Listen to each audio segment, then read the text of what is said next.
Eu vou passar a palavra para o próximo orador, que é o primeiro... Presidente, até para responder o senador, então eu já quero deixar consignado aqui a solicitação deste depoimento que o senador coloca, para a gente poder fazer uma avaliação mais precisa. Perfeito, perfeito. Eu vou passar a palavra, antes de passar a palavra ao primeiro orador inscrito, que agora são os requerentes, os autores do requerimento, o primeiro é o deputado Rogério Corrêa, mas eu vou quebrar aqui uma praxe que eu, como presidente, eu sempre gostei de ser o grande mudo, mas eu queria hoje fazer uma única pergunta ao senhor Delgatti. Antes de falar, entretanto, doutor Delgatti, eu quero dizer assim, como pai de 2 jovens, eu estou olhando aqui para o senhor assim, com o coração cortado, de ver o senhor aqui nessa situação, preso, aqui nesse depoimento, falando de suas dificuldades financeiras. O senhor disse no começo que foi abandonado ainda criança pelos seus pais, porque o senhor é um homem de uma inteligência raríssima. Não nascem pessoas como o senhor toda hora. O senhor pode-se dizer que é um gênio, porque um homem que nunca estudou TI, que vai para o Ministério da Defesa, discute lá com profissionais altamente qualificados, que estudaram, que passaram em concurso para adquirir conhecimento, e o senhor vai lá quase que na condição de professor.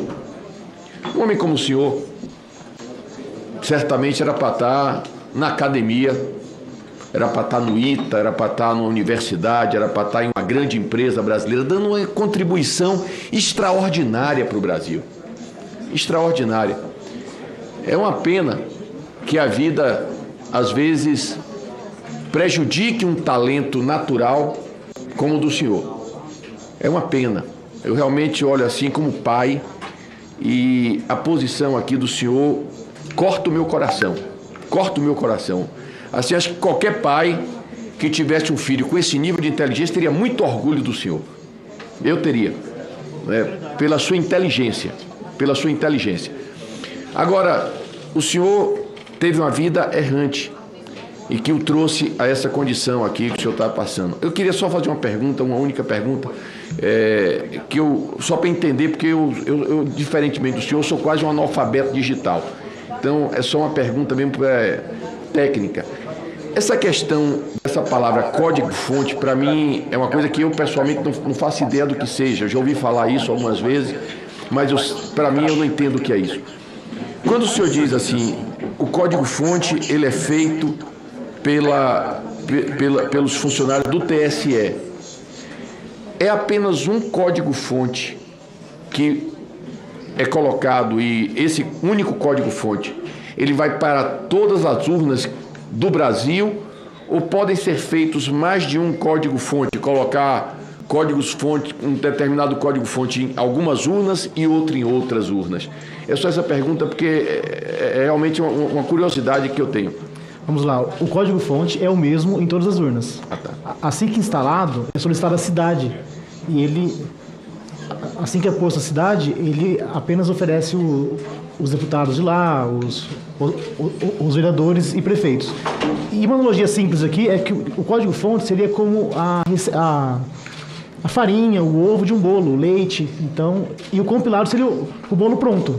E quem tem acesso aos ingredientes consegue inserir um veneno lá e esse bolo fica venenoso. Peraí, como seria possível fazer isso? Em que momento?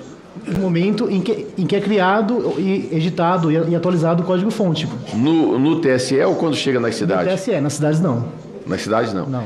E no TSE, é possível fazer isso com algumas urnas e não com outras, por exemplo? Sim.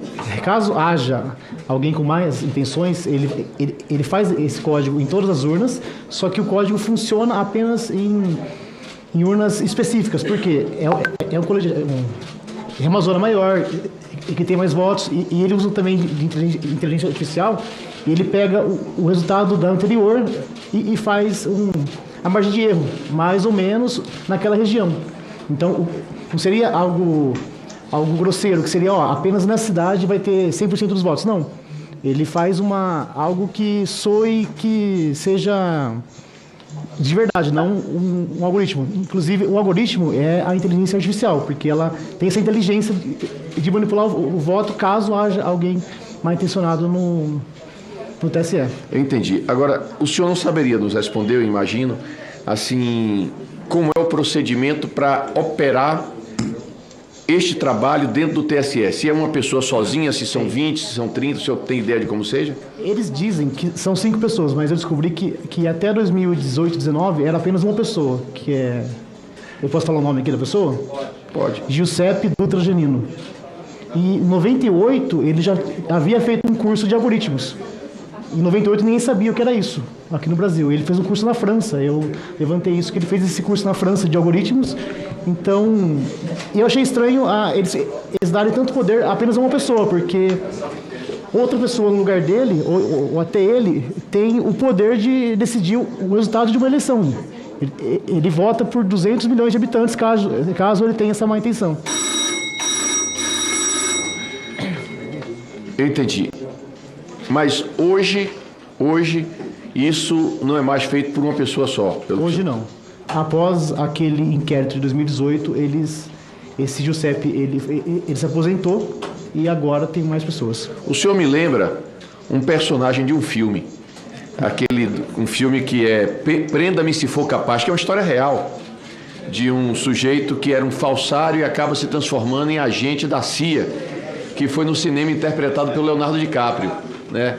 O senhor me lembra essa pessoa aí que, no fim, ele ajuda os Estados Unidos, ajuda o governo americano a se defender. Eu espero que o senhor compense o que errou até agora, que errar é humano, ajudando o Brasil.